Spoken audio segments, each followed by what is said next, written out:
Hello friends, in this very short video, we are going to learn how you can set up a free VPN on your desktop or laptop without installing any VPN application.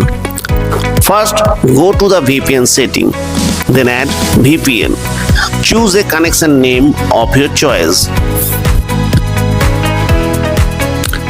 Now search VPN Gate on Google. Visit the website. Here you will get thousands of free VPN host names. Select one of your choice. Copy that address and paste the address on your server name field. Then select the VPN type as SSTP. On VPN Gate website, you will be provided with username and password. Put that on a respected field. Save and you are done. Now try to connect the VPN. That's it. Your VPN is connected.